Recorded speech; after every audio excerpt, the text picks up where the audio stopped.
Dear students, आज हम लोग क्लास 9 की पोइट्री का third chapter the seven edges of man, seven edges of man जो कि विलियम शेक्सपियर के द्वारा लिखा गया है। और विलियम शेक्सपियर की ये जो पोइट्री है, पोएम, ये उसके एक ड्रामा से ली गई है जो है as you like it, as you like it से लिया गया है। और इसमें सेवन एजेस ऑफ में यानी आदमी की जो भी अवस्था होती है उसके 7 स्टेजेस को दिखाया गया कि आदमी, कोई भी व्यक्ति अपनी ज़िंदगी में 7 अवस्थाओं से गुजरता है, 7 प्रकार की अवस्थाओं से गुजरता है, 7 प्रकार के क्रियाकलापों से गुजरता है। और साथ ही इसमें पोएट ने यह दिखाने की कोशिश करी है कि जैसे ये पूरा संसार है ये एक स्टेज या रंगमंच के जैसा है, और इसमें जो भी व्यक्ति है, जो भी मनुष्य है, वह एक एक्टर की तरह है और सब अपना अलग अलग रोल निभाते हैं जैसा कि डायरेक्टर के द्वारा निर्देश दिया जाता है। तो अब हम लोग पोएम को पढ़ते हैं। All the words a stage, all the word is a stage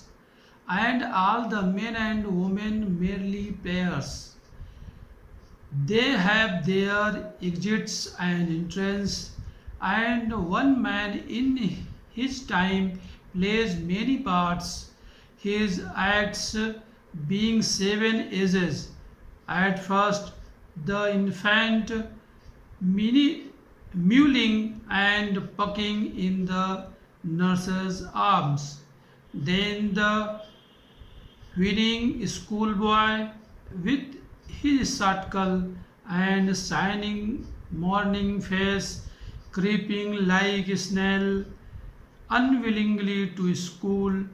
and then the lover sighing like furnace with a woeful ballad made to his mistress' eyebrow, then a shoulder full of strange oaths and beard like the pard, jealous in honor, sudden and quick in quarrel, seeking the bubble reputation even in the cannon's mouth, and then the justice in fair round belly, with good capon lined with eyes saber and beard of formal cut, full of wise saws and modern instances, and so he plays his part. The 6th age shifts into the lean and slipped pantaloon with spectacles on nose and pouch on side, his youthful those well saved, a world too wide for his sank, and his big many wires turned again towards childish treble pipes and whistles in his sound.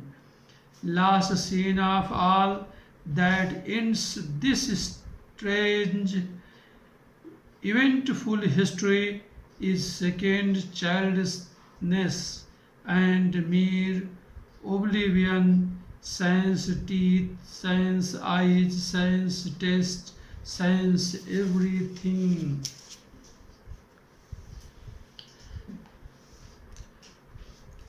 All the world's a stage, all the world is a stage, मतलब पूरा संसार एक stage यानी रंगमंच के समान है। यानी जैसे एक रंगमंच है वैसे ही संसार भी एक रंगमंच के समान है। And all the men and women merely players, और and all the men, और जितने भी यहाँ पुरुष हैं, and women, और जितनी भी महिलाएं हैं, यानी जितने भी स्त्री हैं और पुरुष हैं, वे केवल merely players, वे केवल एक एक्टर मात्र। प्लेयर्स मतलब रंगमंच के कलाकार। जैसे रंगमंच पे अलग अलग रोल निभाने के लिए अलग अलग कलाकार होते हैं, ठीक वैसे ही संसार रूपी रंगमंच में भी ये जितने भी मनुष्य हैं, जितने भी स्त्री पुरुष हैं, वो भी एक रंगमंच के कलाकार के जैसे ही है। And they have their exits and entrances, और उनमें से हर किसी का एक फिक्स समय है। किस चीज़ का? दे हैव देयर एग्जिट्स, उसमें से बाहर निकलने का, यानी एक रोल में से जो भी किरदार वो निभा रहे होते हैं उसमें से बाहर निकलने का, एंड एंट्रेंसेस, और उस किरदार में प्रवेश करने का, यानी किसी भी किरदार में प्रवेश करने का और किसी भी किरदार से बाहर निकलने का एक अपना समय है। कहने का मतलब जैसे कि कोई ड्रामा में, किसी प्ले में, किसी एकांकी में, किसी मंच में हर एक ही एक्टर कई तरीके के रोल निभाता है और फिक्स रहता है कि अभी वो अमुक रोल निभाएगा, किरदार निभाएगा, तो वो उस समय पे प्रवेश करता है और जैसे ही रोल निभा लेता है, जैसे ही वो किरदार निभा लेता है तो वो बाहर आ जाता है और फिर दूसरे किरदार की तैयारी करता है, और फिर वो मौका मिलने पे दूसरे किरदार में प्रवेश करता है और दूसरे किरदार से फिर समय होने पे बाहर आ जाता है, और उसके बाद फिर वो तीसरे किरदार में, इस प्रकार से वो अलग अलग समय पर अलग अलग किरदारों में रोल निभाता है। तो ठीक वैसे ही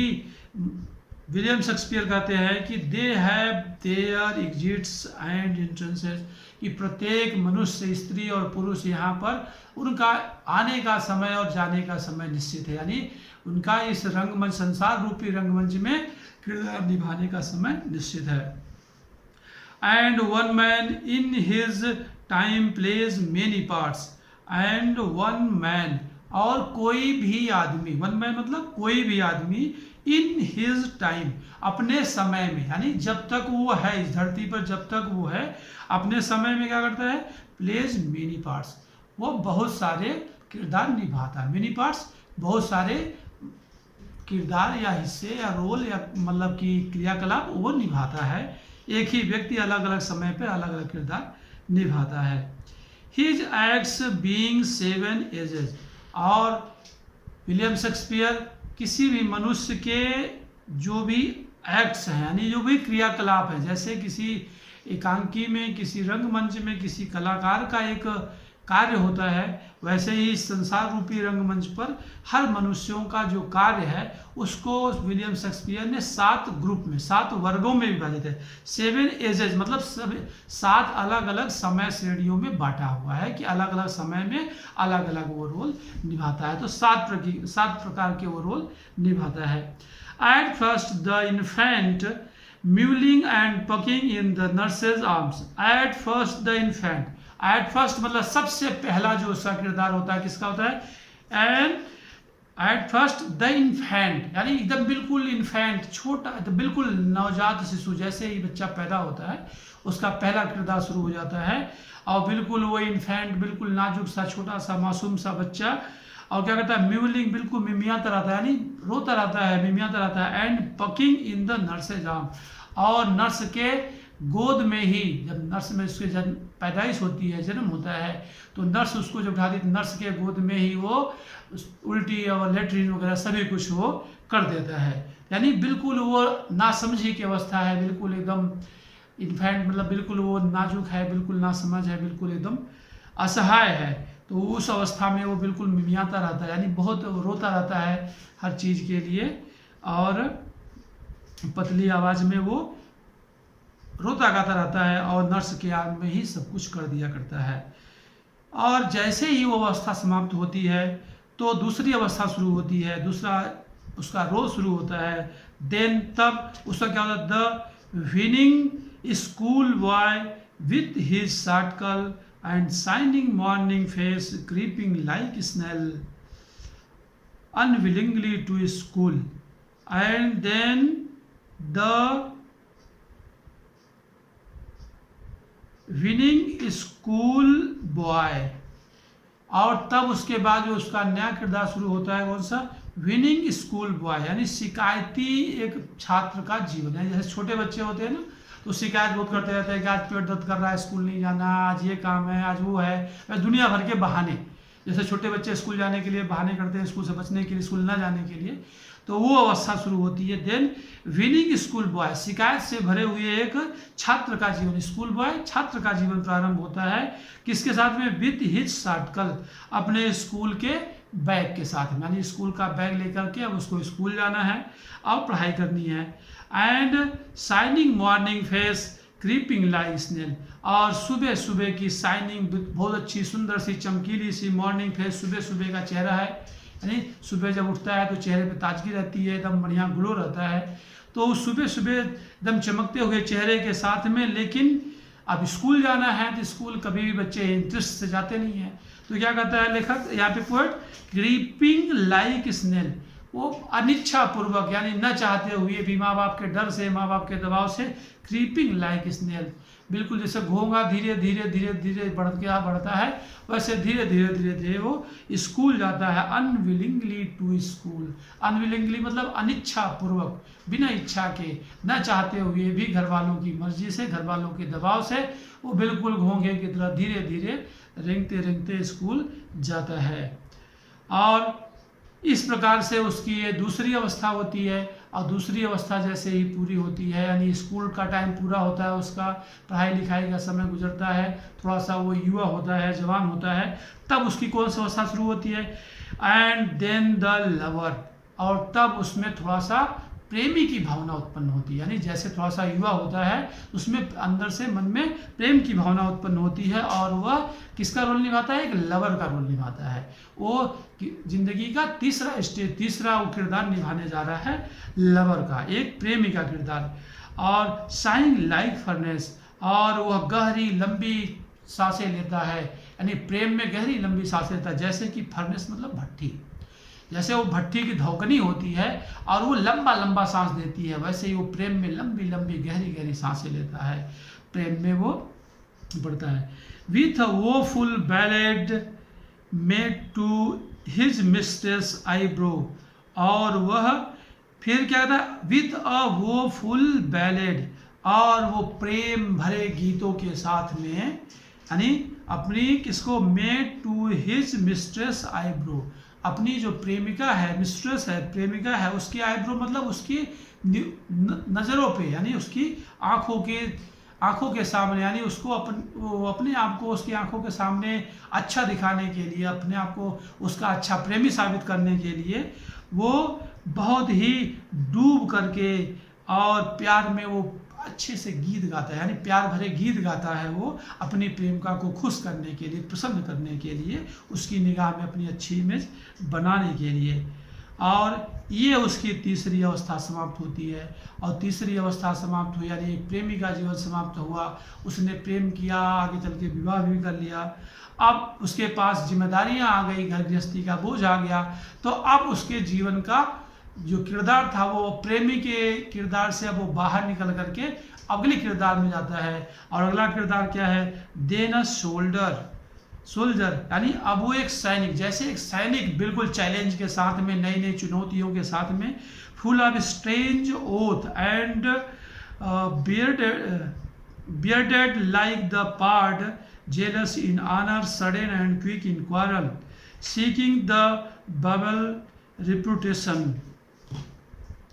और अब क्या होता है, the soldier full of strange oaths, जैसे एक सैनिक एक बहुत सारी प्रतिज्ञाओं को लेकर, स्ट्रेंज मतलब बिल्कुल अजनबी प्रतिज्ञाओं को लेकर के काम करना शुरू करता है, वैसे एक सैनिक के समान कोई भी व्यक्ति प्रेमी के जीवन के बाद, यानी जब प्रेमी का समय गुजर गया, प्रेम का समय गुजर गया, विवाह कर लिया, घर गृहस्थी की रिस्पॉन्सिबिलिटीज आ गई, घर गृहस्थी की जिम्मेदारियां आ गई, तब उसको चुनौतियां मिलना, जैसे कि सैनिक को एक चुनौतियां मिलती है, स्ट्रेंज ओथ्स मतलब नई नई बिल्कुल नई चुनौतियां, बिल्कुल अलग अलग शपथ होती हैं, बिल्कुल अजनबी शपथ होती है, तो वैसे अजनबी उसको चुनौतियां मिलती है, उसके जीवन में नई नई चुनौतियां मिलती है। And beard like a pard, और वह दाढ़ी उड़ी बढ़ा लेता है, लाइक अ पार्ड मतलब तेंदुए के समान, तेंदुए के समान दाढ़ी उड़ी बढ़ाकर मतलब गंभीर मुद्रा में आ जाता है। कहने का मतलब ये है, लाइक अ पार्ड का मतलब, बियर्ड एंड लाइक अ पार्ड का मतलब होता है कि वो गंभीर मुद्रा में आता है। उसका जो रोल था अब वो न तो बच्चे का रह गया है, न उसकी स्कूल लड़के का रह रहा है, स्कूल बॉय का रह गया है, और न वो प्रेमी का ही रह गया है जो फर्नेस की तरह नहीं हमेशा प्रेम के गीत गाता रहता था अपनी प्रेमिका के लिए। लेकिन अब उसका जो जीवन है चुनौतियों से भरा हुआ है, नई नई प्रतिज्ञाओं से भरा हुआ है। मतलब उसके जीवन में अब एक जिम्मेदारी हो गई कि अपनी पत्नी को खुश करना है, पैसा चाहिए, बच्चों को पढ़ाई लिखाई कराना है, पैसा चाहिए, और घर गृहस्थी की और तमाम जिम्मेदारियां, घर चाहिए, गाड़ी चाहिए, घोड़े चाहिए, बंगले चाहिए, यानी बहुत सारी अब नई नई चुनौतियां आ गई हैं। इसके लिए वो हमेशा एकदम सैनिक के समान जुटा हुआ है, लगा हुआ है जी जान से। और like and beard like a pard, और चीते के समान, बाघ के समान दाढ़ी उड़ी बढ़ा लिया, मतलब वो गंभीर मुद्रा में आ गया है। और jealous in honour, sudden and quick in quarrel. अब जेलस इन आनर, अब उसको आनर मतलब सम्मान, रिस्पेक्ट के लिए जेलस भी, यानी ईर्ष्या भी होती है, यानी एक दूसरे से होड़ होती है कि उसको सम्मान मिला तो मुझको भी मिलना चाहिए, उसको ये पद मिला, उसको ये ओहदा मिला तो मुझे मिलना चाहिए, यानी अब उसको हर चीज़ के लिए एक कंपटीशन की भावना आ गई, एक ईर्ष्या की भावना एक दूसरे से आ गई है। और sudden and quick in quarrel, और वो तुरंत ही किसी चीज़ के लिए, सडन एंड क्विक यानी अचानक और तुरंत, अचानक और तुरंत वो क्या करता है, क्विक इन क्वारल, लड़ाई के लिए तैयार होता है, यानी कुछ छोटी छोटी बातों के लिए संघर्ष करने को वो, लड़ाई, यहाँ क्वारल का मतलब लड़ाई करना नहीं, संघर्ष के लिए, यानी जिंदगी में कोई भी चुनौती आई, कोई भी नई समस्या आई तो उसको संघर्ष करना पड़ता है। तो वैसे वो हमेशा वो एक संघर्ष करने के लिए हमेशा तैयार रहता है। जैसे ही कुछ क्विक एंड सडन, मतलब जैसे ही कोई नई चुनौती आई, नई समस्या आई, नई परेशानी आई, तुरंत उसको उससे लड़ना है, संघर्ष करना है, क्वारल करना है। और सीकिंग द बबल रेपुटेशन, किस चीज़ के लिए, सीकिंग द बबल रेपुटेशन, यानी बबल, बुलबुले के समान जो प्रतिष्ठा होती है, रेपुटेशन यानी थोड़ी देर के लिए, झूठी सी इमेज के लिए, झूठी सी प्रतिष्ठा के लिए भी वो क्या करता है, सीकिंग, ढूंढता रहता है और संघर्ष करता रहता है। यानी वो एक जीवन का एक किरदार है, इस किरदार के समय में वो नई नई चुनौतियाँ से संघर्ष करता है, चुनौतियों से, और वो हमेशा एक ऐसी महत्वाकांक्षा के पीछे दौड़ता रहता है जो कि पानी के बुलबुले के समान है। बबल रेपुटेशन यानी पानी की बुलबुले के समान की जो महत्वाकांक्षा है उसके पीछे वो भागता रहता है। Even in the cannons mouth, और भले से ही वो कैनन्स माउथ, मतलब कैनन मतलब तोप, माउथ मतलब मौत के मुंह में हो, यानी वो मौत के मुंह पर भी खड़ा हो, यानी मौत के कगार पे भी खड़ा हो, लेकिन फिर भी उसकी जो महत्वाकांक्षा है, उसकी जो प्रतिष्ठा के प्रति लालसा है, ईर्ष्या की भावना है, वो उसका पीछा नहीं छोड़ती। वो मौत के मुंह में भी उसी तरीके से संघर्ष करता रहता है और नई महत्वाकांक्षा के पीछे अपना भागता रहता है।